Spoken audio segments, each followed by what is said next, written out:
হাসিনার বেডরুম থেকে টাকা চুরি করে ফেঁসে গেলেন কারিনা কায়সারের ভাই। এদিকে হাসিনার ফিরতে বাধা নেই, আপা যখন চাইবেন তখন আসবেন বলে ঘোষণা দিল স্বরাষ্ট্রমন্ত্রী।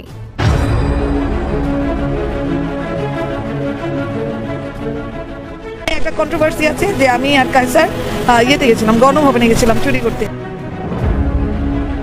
সোশ্যাল মিডিয়াতে আমার বোনকে নিয়ে অনেক কমেন্টস, অনেক ভিডিওস, অনেক কিছু সার্কুলেট হয়েছে। আমার আম্মু এটার জন্য এটার সাথে ডিল করতে হয়েছে। এই জায়গায় আমরা আসছি ঢাকার বাইরে মুন্সিগঞ্জ থেকে, যাতে আমরা এখান থেকে দূর থাকতে পারি, মানুষ থেকে, ক্যামেরা থেকে দূর থাকতে পারি। গণভবন থেকে এই যে লাখ লাখ টাকা যে হাতিয়ে নিচ্ছে বা ক্যামেরা দিয়ে যে লাখ লাখ টাকা হাতাচ্ছে, এটা কি জানেন? এটা হচ্ছে কারিনা কায়সারের ভাই। মানে তিনি বর্তমান গ্রামে চলে গিয়েছে শুধুমাত্র তার এই ভিডিওটা ভাইরাল হওয়ার কারণে। সাবেক প্রধানমন্ত্রী শেখ হাসিনার দেশে ফিরতে কোনো বাধা নেই বলে জানিয়েছেন স্বরাষ্ট্রমন্ত্রী সালাউদ্দিন আহমদ, বরং তাকে ফিরিয়ে দিতে ভারত সরকারকে অনুরোধ করা হয়েছে বলেও জানান তিনি। সরকার চাইছে শেখ হাসিনা দেশে ফিরে আইনি মোকাবেলা করুন, আইনের মুখোমুখি হন এবং মানে তিনি মোকাবেলা করে যদি জয়ী হন তাহলে হবেন, পরাজিত হলে হবেন, এই মনোভাব সরকার রাখছে। সরকার শেখ হাসিনার ফেরা না ফেরা নিয়ে স্পেসিফিক কি ভাবছে, কি বলছেন স্বরাষ্ট্রমন্ত্রী, সেটা খুব গুরুত্বপূর্ণ, সেটা নিয়ে আলোচনা করব। 6 বছরের নির্বাসন শেষে 1981 সালে রাষ্ট্রপতি জিয়াউর রহমানের সময়ই মাথা উঁচু করে স্বদেশ ফিরেছিলেন শেখ হাসিনা। যখন আবার আরেকটি নির্বাসন জীবন শেষে স্বদেশ ফেরার চূড়ান্ত প্রস্তুতি নিচ্ছেন, তখন কাকতালীয়ভাবে বাংলাদেশের ক্ষমতায় প্রয়াত রাষ্ট্রপতি জিয়াউর রহমানের ছেলে তারেক রহমান। তবে কি এবার ইতিহাসের পুনরাবৃত্তি হতে যাচ্ছে? আসসালামু আলাইকুম দর্শক, সিগন্যাল বিডি চ্যানেলের নতুন একটি গুরুত্বপূর্ণ নিউজ ভিডিও নিয়ে আপনাদের মাঝে হাজির হলাম। প্রিয় দর্শক, বাংলাদেশের বর্তমান রাজনৈতিক প্রেক্ষাপট নিয়ে ইতিমধ্যে অনেকগুলো ভিডিওর অংশবিশেষ আপনারা দেখেছেন এবং আশা করি ভিডিওগুলো দেখে বুঝতে পেরেছেন আজকের ভিডিওটি কতটি গুরুত্বপূর্ণ এবং আকর্ষণীয় হতে চলেছে। এখনো যারা আমাদের চ্যানেলটি সাবস্ক্রাইব করেননি তাদের সবাইকে বলবো আমাদের চ্যানেলটি সাবস্ক্রাইব করে পাশে থাকা বেল আইকনটা অন করে দিবেন, আর যারা ইতিমধ্যেই সাবস্ক্রাইব করেছেন তাদেরকে অসংখ্য ধন্যবাদ। তো প্রিয় দর্শক, চলুন একে একে মূল বিশ্লেষণগুলো দেখে আসি।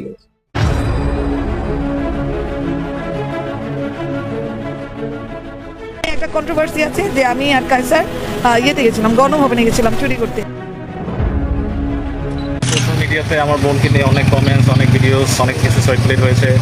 আমার আম্মু এটার জন্য এটার সাথে ডিল করতে হয়েছে। এই জায়গায় আমরা আসছি ঢাকার বাইরে মুন্সিগঞ্জ থেকে, যাতে আমরা এখান থেকে দূর থাকতে পারি, মানুষ থেকে, ক্যামেরা থেকে দূর থাকতে পারি। দর্শক বন্ধুরা, এই ভিডিওটি দেখলে আপনার গা শিউরে উঠবে, আমি আপনাদের প্রমিস করে বলছি। দেখুন, যখনই ভাবি যে কারিনা কায়সারকে নিয়ে আর কথা বলবো না, মৃত্যু মানুষকে নিয়ে আর কোনো ধরনের কোনো কথা বলবো না, ঠিক তখনই এমন ভিডিও আসলে চোখের সামনে চলে আসে, তখন আসলে কথা না বলে কিঞ্চিত পরিমাণ কোনো উপায় থাকে না। দেখুন, যে গণভবন থেকে এই যে লাখ লাখ টাকা যে হাতিয়ে নিচ্ছে বা ক্যামেরা দিয়ে যে লাখ লাখ টাকা হাতাচ্ছে, এটা কি জানেন? এটা হচ্ছে কারিনা কায়সারের ভাই। মানে তিনি বর্তমান গ্রামে চলে গিয়েছে শুধুমাত্র তার এই ভিডিওটা ভাইরাল হওয়ার কারণে। তার নিজের মুখ থেকেই শুনে আসুন। কিন্তু এই জায়গায় আমরা আসছি ঢাকার বাইরে মুন্সিগঞ্জ থেকে, যাতে আমরা এখান থেকে দূর থাকতে পারি, মানুষ থেকে, ক্যামেরা থেকে দূর থাকতে পারি। দর্শক বন্ধু, উনি কি বলছে? যে ওনার মা বলেছে তোমরা সবাই গ্রামে চলে যাও, কারণ সাংবাদিকদের একের পর এক এই যে প্রশ্ন, মানে কারিনা কায়সার উনি মারা যাওয়ার ঠিক 5 দিন আগে আপনার লাইভে এসে উনি গণমাধ্যমে সাক্ষাৎকারে উনি সরি বলে যায়, শেখ হাসিনা বা আওয়ামী লীগের কাছে উনি মাফ পেয়ে যায় যে আমাদেরকে বর্তমান যে চুরের ট্যাগ দেওয়া হচ্ছে, যে গণভবন থেকে আমরা বিভিন্ন প্রোডাক্ট বা শেখ হাসিনার বা সাবেক প্রধানমন্ত্রীর বিভিন্ন জিনিস আমরা নাকি চুরি করে এনেছি, আমি, আমার মা, আমার ভাই,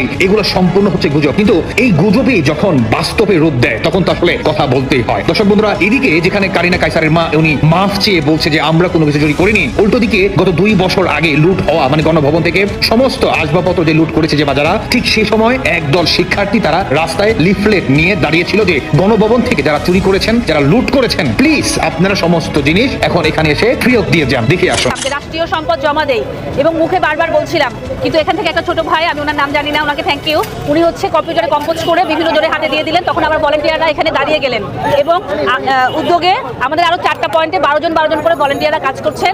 তো আমরা এটা সুন্দরভাবে রাষ্ট্রের কাছে হ্যান্ড ওভার করতে চাই। তো আপনারা যদি আমাদেরকে একটু হেল্প করতেন আমাদের খুবই ভালো হতো, কারণ আমাদেরও বাসায় ফিরতে হবে। আমরা 2টা থেকে এখানে দাঁড়ানো, না খেয়ে দাঁড়ানো। এখানে প্রচুর ডকুমেন্টস আছে, বিভিন্ন ডায়েরি আছে, তারপর হচ্ছে যে বিভিন্ন অ্যান্টিক শোপিসগুলো আছে এবং পেইন্টিংসগুলো আছে, যেটা দেখে মনে হয়েছে এটা রাষ্ট্রের একদম নিজস্ব সম্পদ, এটা কোনোভাবেই চুরি যাওয়া কিংবা কোথাও যাওয়া উচিত না। এই জন্য আমরা এখানে দাঁড়িয়েছি এবং সবাই মিলে আমাদেরকে কিন্তু সাপোর্ট দিয়েছে। এটা গণভবনের জিনিস আছে, সংসদ ভবনের জিনিস আছে এবং বাইরে যে জিনিসগুলো ছিল, এমনও হয়েছে যে আমরা বদনা এবং ময়লার যে ঝুড়ি সেগুলো কিন্তু মানুষ নিয়ে যাচ্ছিল। এটা আমাদের কাছে খুবই খারাপ লেগেছে। আমরা সবাই মিলে এটা আটকিয়েছি। আমার সাথে আমার সন্তান আছে। দেখুন, এই যদি হয় বাস্তবতা, মানে তারা নিজেরাই বলছে যে গণভবন থেকে লুট হওয়া বা যে বাজারা চুরি করেছেন, করেছেন, তাহলে কারিনা কাইসারের মা কিভাবে বলে যে আমরা চুরি করিনি? এদিকে বাংলাদেশের এক শ্রেণীর মানুষ তারাও বলবে যে এটা হচ্ছে গনিমতের মাল। তাহলে গনিমতের মাল চুরি কিভাবে হয়? সেখানে তো আর বাংলাদেশের 18 থেকে 20 কোটি মানুষ যায়নি, তাহলে সেটা গনিমতের মাল কিভাবে হয়ে গেল? এদিকে কারিনা কাইসারের ভাই, তিনি যদি চুরি নাই করে থাকতো গণভবন থেকে, শেখ হাসিনার বেডরুম থেকে সেই লাখ লাখ টাকা, তাহলে তিনি বা কেন সাংবাদিকদের চোখের আড়াল হওয়ার জন্য তিনি গ্রামে যে লুকিয়ে থাকবে? কেন তিনি জনসম্মুখের মাঝখানে আসছে না, বা কেনই তাকে লুকাতে হচ্ছে? তাহলে কি এটাই প্রমাণ করে না যে চুরি করে কখনোই তিনি স্বীকার করে না যে আমি চুরি করেছি? তাহলে কি এটাই প্রমাণ হচ্ছে না তারা গণভবন থেকে আলটিমেটলি ডাকাতি থেকে শুরু করে চুরি পর্যন্ত করে নিয়েছে শেখ হাসিনার সমস্ত আসবাবপত্র? সর্বশেষ দর্শক বন্ধুরা, আমি আপনাদের উদ্দেশ্যে আরেকটি কথা বলতে চাই, যে বা যারা নাকি বর্তমানে আপনারা বলছেন যে একজন মৃত মানুষকে নিয়ে এই ধরনের কথাবার্তা বলা মোটেও ঠিক নয়, হ্যাঁ আমিও আপনার সাথে সহমত, 1% ঠিক নয়, কিন্তু চলে আসে। কারণ সেই সময় শেখ হাসিনার যে তিনিও একজন নারী ছিল, তার যেই গোপন অঙ্গের যেই ছোটখাটো পোশাক, সেই পোশাক গুলোকে কিন্তু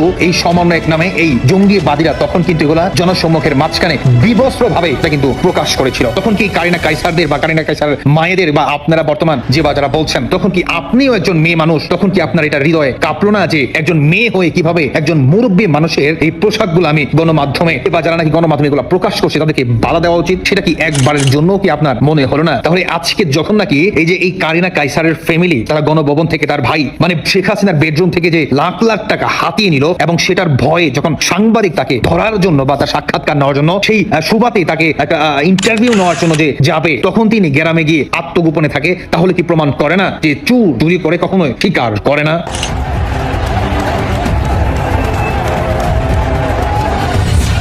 প্রিয় দেশবাসী, অক্লান্ত পরিশ্রমের পর আপনারা যা করেছেন সেজন্য আপনাদের লাখ কোটি শুকরিয়া, ধন্যবাদ।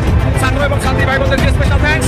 আপনারা দেখতে পাচ্ছেন আমি গণভবনের ভিতরে, এখন গণভবনের মধ্যে অবস্থান করছি। দর্শক বন্ধুরা, এদিকে দেখছেন যে রিস্কার ভিতরে একজন ব্যক্তি মাছ নিয়ে উল্লাস করছে, আরেকদিকে আরেকজন ব্যক্তি দু হাত নেড়ে তিনি মানে শাবাশি দিচ্ছে যে শাবাশ, তোমরা এভাবেই লুট করে যাও, এভাবেই ডাকাতি করে যাও, এভাবেই চুরি করে যাও। কে এই ব্যক্তি জানেন? এটি হচ্ছে কারিনা কাইসারের বাবা। তাহলে কিভাবে কারিনা কাইসারের মা তিনি বলল গণমাধ্যমের সামনে এসে যে আমরা কেউ আমাদের ফ্যামিলির কেউ আমরা গণভবনে যাইনি?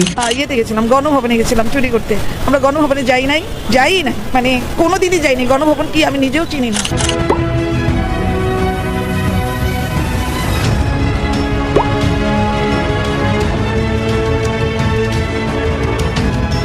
তার মেয়ে তো মারা গিয়েছে, তিনি কেন তাহলে বর্তমানও মিথ্যা কথা বলে যাচ্ছে? বলুন, কেন তিনি বর্তমান মিথ্যা কথা বলে যাচ্ছে? তিনি তো সত্যটা মেনে বা স্বীকার করে তো জনসম্মুখের মাকানে উনি ক্ষমা চাইতে পারতো, উনি তো সেটার জন্য ভুল স্বীকার করতে পারতো, উনি তো জনগণের কাছে দোয়া চেতে পারতো, তাই না? ক্ষমা চেয়ে সেভাবেও তো করা যেত। কিন্তু তারা টোটালি, তারা যে চুরি করেনি, তারা যে লুটপাট করেনি, তারা টোটালি কিন্তু অস্বীকার করছে। কিন্তু এই যে ফুটেজ, এই যে ভিডিও বার্তা, এটাই কিন্তু প্রমাণ দেয়, কিংবা কারিনা কাইসারের ভাই মানে ভয়ে তিনি গ্রামে গিয়ে লুকিয়ে থাকা, সাংবাদিকদের প্রশ্নের আড়াল হওয়া, এগুলা কিন্তু সব কিন্তু মিনিং করে দ্যাট মিনস এরাই হচ্ছে প্রকৃত চোর। তাহলে কি এটাই মিন করে না? দর্শক বন্ধুরা, আপনারা কি ভাবছেন অবশ্যই জানিয়ে যাবেন।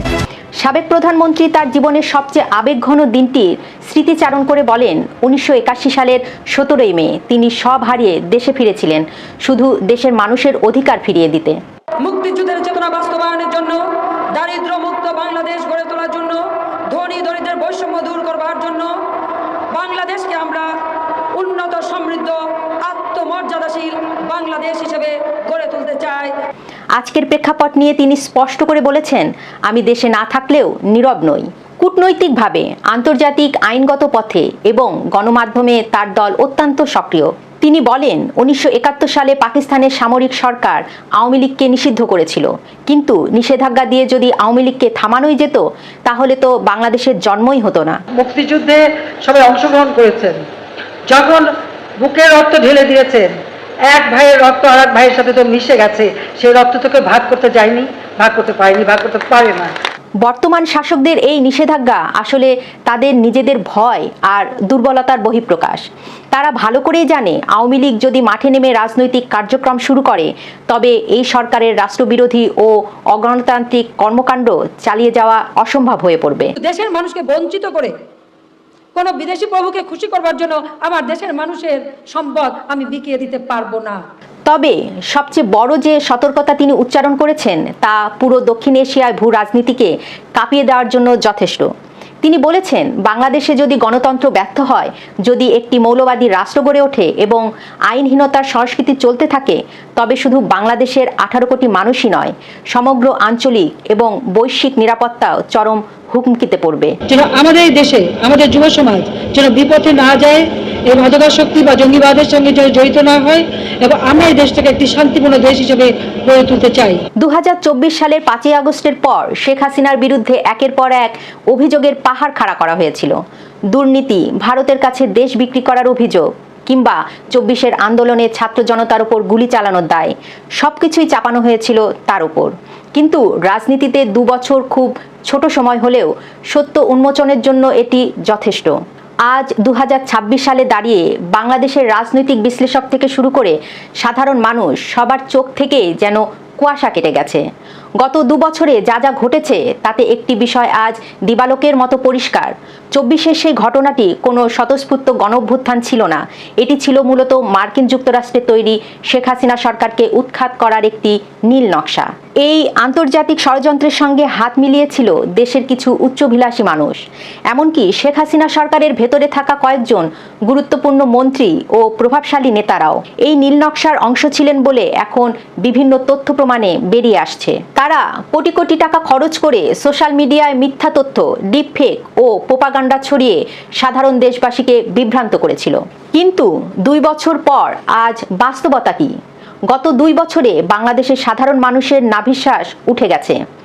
অর্থনীতি ভঙ্গুর, আইন শৃঙ্খলার চরম অবনতি আর নিত্য প্রয়োজনীয় জিনিসের আকাশচুম্বী দামের কারণে সাধারণ মানুষ আজ দিশেহারা।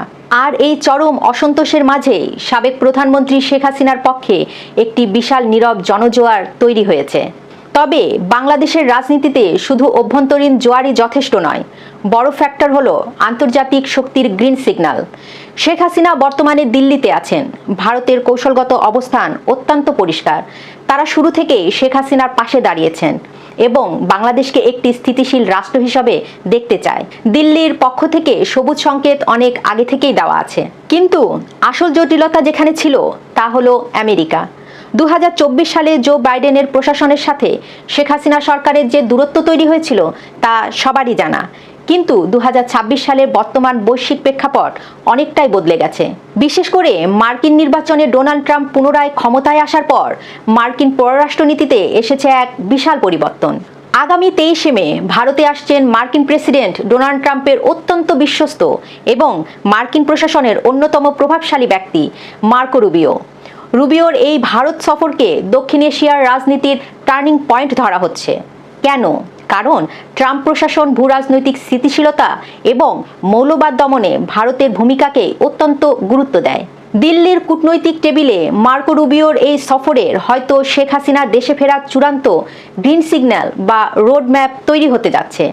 আমেরিকা যদি এই অঞ্চলের স্থিতিশীলতার স্বার্থে শেখ হাসিনা প্রত্যাবর্তনের সম্মতি দেয়, তবে দেশে ফেরার দিনক্ষণ চূড়ান্ত হতে আর বেশি সময় লাগবে না। সাক্ষাৎকারে শেখ হাসিনা একটি অত্যন্ত সতর্ক বার্তা দিয়েছেন। তিনি বলেছেন, বাংলাদেশে যদি গণতন্ত্র ব্যর্থ হয়, মৌলবাদী রাষ্ট্র গড়ে ওঠে এবং আইনহীনতার সংস্কৃতি চলতে থাকে, তবে শুধু বাংলাদেশের 18 কোটি মানুষই নয়, আঞ্চলিক ও বৈশ্বিক নিরাপত্তাও ক্ষতিগ্রস্ত হবে। এই বক্তব্যকে কোনোভাবেই হালকাভাবে নেওয়ার সুযোগ নেই। বাংলাদেশ যদি কোনো কারণে রাজনৈতিকভাবে সম্পূর্ণ ভেঙে পড়ে বা উগ্রবাদের চারণভূমিতে পরিণত হয়, তবে তা সরাসরি প্রভাব পড়বে প্রতিবেশী ভারত, মিয়ানমার এবং সামগ্রিকভাবে ভারত মহাসাগরীয় অঞ্চলের নিরাপত্তায়। আমেরিকা ও ভারতের মতো পরাশক্তিগুলো কখনোই চাইবে না তাদের দোরগোড়ায় এমন কোনো অস্থিরতা তৈরি হোক। আর ঠিক এই কারণেই শেখ হাসিনার গ্রহণযোগ্যতা আন্তর্জাতিক মহলে আবারও নতুন করে মূল্যায়িত হচ্ছে। এবার আসা যাক এই পুরো ঘটনার সবচেয়ে ঐতিহাসিক অধ্যায়ে। ইতিহাস কিভাবে একই বৃত্তে ঘুরে আসে তা এই ঘটনাটি না দেখলে বিশ্বাস করাই কঠিন। 1975 সালে 15ই আগস্ট বঙ্গবন্ধুকে সপরিবারে হত্যা করার পর দীর্ঘদিন দেশে ফিরতে পারেননি শেখ হাসিনা। অবশেষে 1981 সালের 17ই মে যখন শেখ হাসিনা 6 বছরের নির্বাসন শেষে স্বদেশে ফিরেছিলেন, তখন বাংলাদেশের রাষ্ট্র ক্ষমতায় ছিলেন রাষ্ট্রপতি জিয়াউর রহমান। চারপাশের চরম বৈরী পরিবেশ, শাসকদের ভয়ভীতি আর নিষেধাজ্ঞা উপেক্ষা করেই সেদিন মাথা উঁচু করে দেশে ফিরেছিলেন বঙ্গবন্ধু কন্যা। আর আজ 2026 সাল, শেখ হাসিনা যখন আবারও আরেকটি নির্বাসন জীবন শেষে স্বদেশে ফেরার চূড়ান্ত প্রস্তুতি নিচ্ছেন, তখন কাকতালীয়ভাবে বাংলাদেশের ক্ষমতায় প্রয়াত রাষ্ট্রপতি জিয়াউর রহমানের ছেলে তারেক রহমান। এ যেন এক ঐতিহাসিক ও নিয়তির খেলা।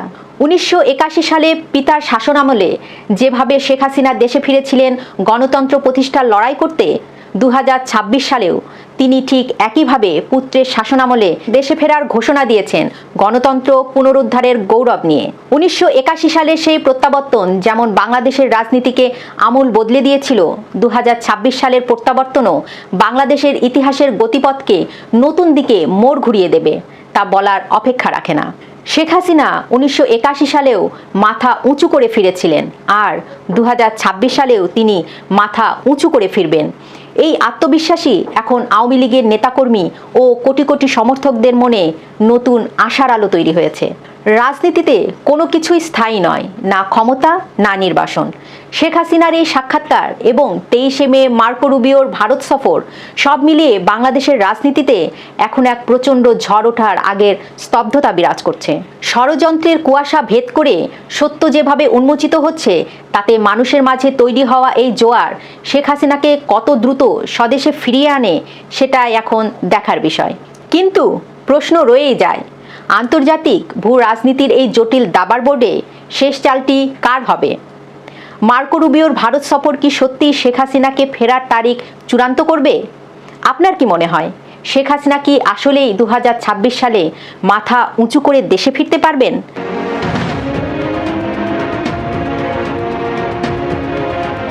মুক্তিযুদ্ধের চেতনা বাস্তবায়নের জন্য, দারিদ্র মুক্ত বাংলাদেশ গড়ে তোলার জন্য, ধনী দরিদ্রের বৈষম্য দূর করবার জন্য বাংলাদেশকে আমরা উন্নত, সমৃদ্ধ, আত্মমর্যাদাশীল বাংলাদেশ হিসেবে গড়ে তুলতে চাই। দেশের মানুষকে বঞ্চিত করে কোনো বিদেশি প্রভুকে খুশি করবার জন্য আমার দেশের মানুষের সম্পদ আমি বিকিয়ে দিতে পারবো না। বাংলাদেশ আমাদের সকলের, কারণ যখন মুক্তিযুদ্ধে সবাই অংশগ্রহণ করেছেন, যখন বুকের রক্ত ঢেলে দিয়েছেন, এক ভাইয়ের রক্ত আর এক ভাইয়ের সাথে তো মিশে গেছে, সেই রক্ত তোকে ভাগ করতে যায়নি, ভাগ করতে পারেনি, ভাগ করতে পারে না। প্রিয় দর্শক, ইতিমধ্যে আপনারা আমাদের পুরো ভিডিওটি দেখেছেন। ভিডিওটি দেখে কি জানলেন এবং বুঝলেন, অবশ্যই আপনাদের মূল্যবান মতামতটি আমাদের কমেন্ট বক্সে জানাতে ভুলবেন না। এখনো যারা আমাদের চ্যানেলটি সাবস্ক্রাইব করেননি, তাদের সবাইকে বলবো আমাদের চ্যানেলটি সাবস্ক্রাইব করে পাশে থাকা বেল আইকনটি অন করে দিবেন, এরকম নিত্য নতুন প্রতিদিন গরম গরম নিউজ আপডেট পেতে। ধন্যবাদ সবাইকে।